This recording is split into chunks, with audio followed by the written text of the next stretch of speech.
today, continuing with Daniel. And again, like I've said before, Daniel is 12 chapters, but it's split in half. And again, we're looking at history in the first 6, and then the last 6 are about prophecy. So we're going to finish the history. And again, like I've said, chapters 1 and 2 at the beginning of Daniel being in Babylon. 3 and 4 happen somewhere in the middle. We don't know exactly where. And then 5 and 6 happen at the very end, and they're kind of sequential.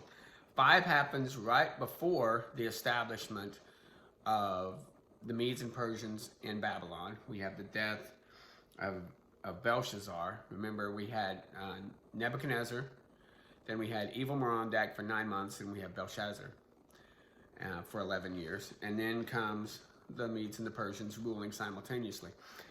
And so we have it happening here. So, and again, this is very well-known stories, so I don't have to spend a lot of time on them. But they're very good stories, you know. And they're true stories. This is history, by the way. Belshazzar, and he goes right into Belshazzar, the king. He made a feast, and he brought in all of his governors, and he brought in a feast of thousands of his lords and wine for the thousands. So he had thousands of people around him, and he had their wives, he had their concubines, he had all these servants and everything. This was a big affair that he had going on. And he brought in the gold and the silver that came out of that Nebuchadnezzar had taken out of the temple area. The things that they used for the worship of Jehovah was taken into Babylon, and Belshazzar goes and has them brought in, and now they're drinking and using these utensils, and they're feasting to the gods of stone, the gods of wood, you know, they're feasting to other gods. And he is very prideful. And again, this big banquet is going on, and you've got concubines and wives and, you know, all these different pagan lords out there drinking from these cups that were sanctified to Jehovah. And that same hour there came forth fingers out of a man's hand and wrote on the wall.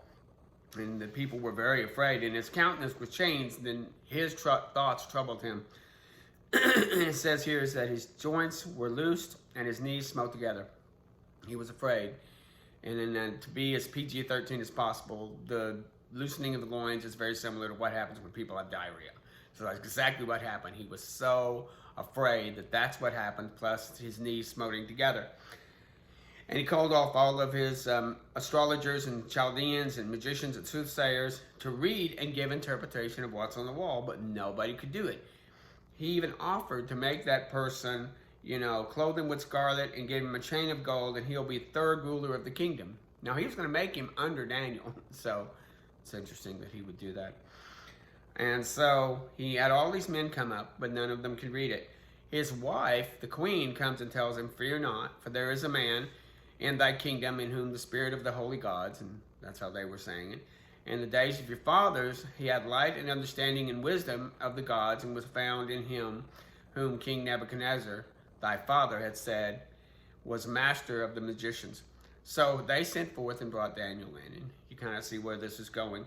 Daniel gives him a little bit of a lesson, though, beforehand, because he brings Daniel in and he offers him all this gold and stuff, and Daniel says, "Keep your gold. Keep all of that. I'm going to tell you what the interpretation is, but," and he tells him, "the Most High God gave Nebuchadnezzar your father a kingdom, and that kingdom, and for the majesty he gave him all the people of nations and language." He goes through the middle here telling what all God gave to Nebuchadnezzar, but God also drove him out. So we're tying we're tying some of chapter 5 to chapter 4. And why is chapter 4 in here? You know, and you know, is because it also ties to chapter 5. So you knew this happened to your dad. You knew that God had driven him away. This is something you knew. But in his heart was lifted up, and his mind was hardened in pride, and he was deposited from the kings, and he was driven out from the sons of men, and his heart was made that of the beast. And he goes, "O Belshazzar, has not humbled thine heart, though you knew all this." Even though you knew all this, you didn't humble yourself before this God. And of course, he was blatant with the taking of things of the God and the total disrespect for God and of the things of God, and the lack of humility of lifting himself up. You've lifted yourself up against the Lord of heaven. Now, interesting, we sometimes get lost in the things of, well, and thinking of that Jehovah, that the Lord, that God is just the God of the Jews, and he kind of doesn't care about the Navajos or the Chinese or the Australians or the Russians or English or anybody else. Just the opposite. He's the God of the whole world. I think I've said this before, I can't remember, that he is the God of all men. All men have a God, but all men have chosen not the same God. You know, men have chosen false gods and gods that were made up for them or gods that they made up. There is one true God over all men. We all need to seek him. But this universalism that says all gods are God is the exact opposite. But every man has a God, and every man will answer to this God. But not all the made up gods by man are God.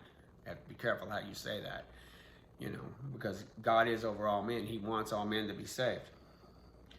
So he says the Lord of heaven, this Lord of heaven is judging Belshazzar and finding him, and that's what this is all about.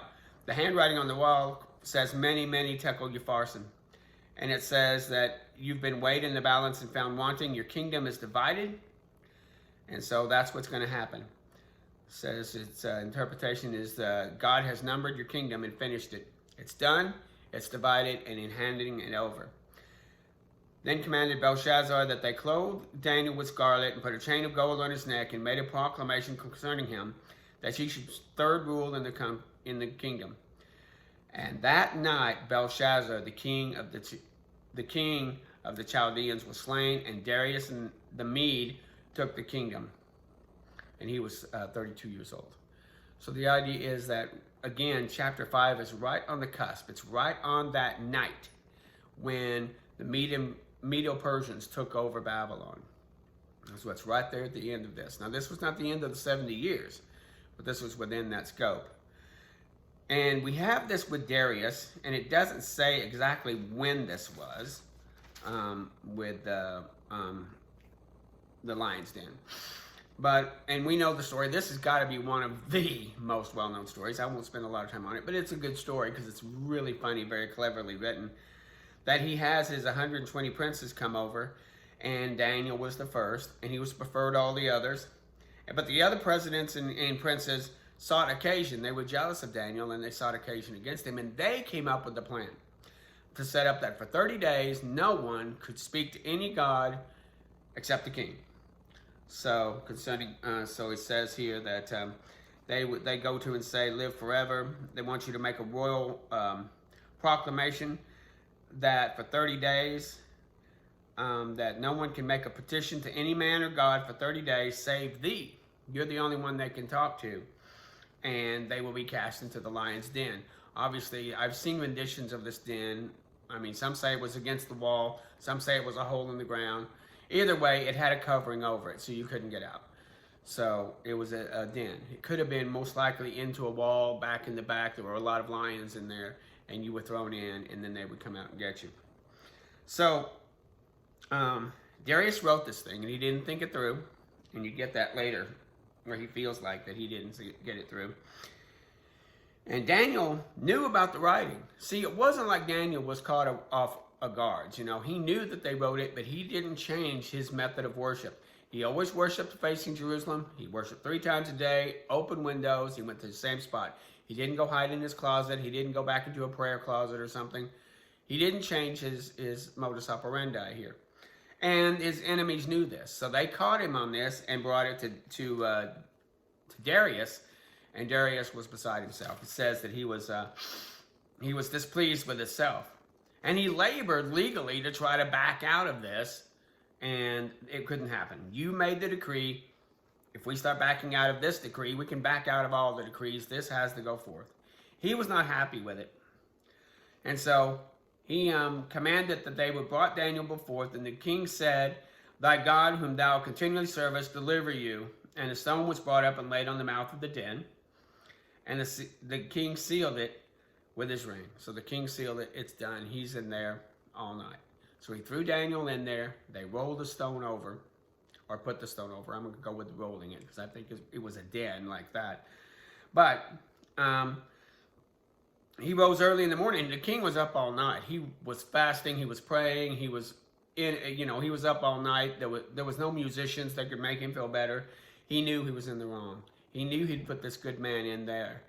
And so he felt very bad about it. He rose up and he says, Daniel, O Daniel, servant of the living God, is that God whom you've served continually able to deliver you? There was silence for a couple of seconds. Daniel says, O king, live forever. My God that has sent his angel and has shut the lion's mouth, and they have not hurt me insomuch as before him innocency was found in me. And he hasn't hurt. So he was glad, and he opened the door and brings him out. Then he turned around and brought all of those people. And the king commanded, and they brought the men who have accused Daniel and cast them in the dens, among them with their children and their wives. And the lions took mastery over them and brake them all in pieces, ever they came to the bottom of the den. Now that's why I say it could be one or the two. When you say the bottom of the den, you could be talking about the back wall of the den, or you could be talking about a flooring that you throw them in, or you lower them in. So I'm going to go with either one. I know I'm kind of back and forth on this. We're not really sure. I guess I could do a historical thing on this. Either way, whether you put Daniel in and shut the door behind him, or you lower him in a rope and you close it down over him, either way, they were all thrown in there. And I make a decree. This is what Darius is saying, that in every dominion and every kingdom, tremble and fear before the God of Daniel. He's doing the same thing Nebuchadnezzar had done. For he is the living God, and steadfast forever, and his kingdom shall not be destroyed, and his dominion shall he even have unto the end. And he delivers and rescues, and he worketh signs and wonders in heavens and in earth, who has delivered Daniel from the power of the lions. Daniel prospered in the reign of Darius and in the reign of Cyrus the Persian. So we have this history of Daniel ending right there.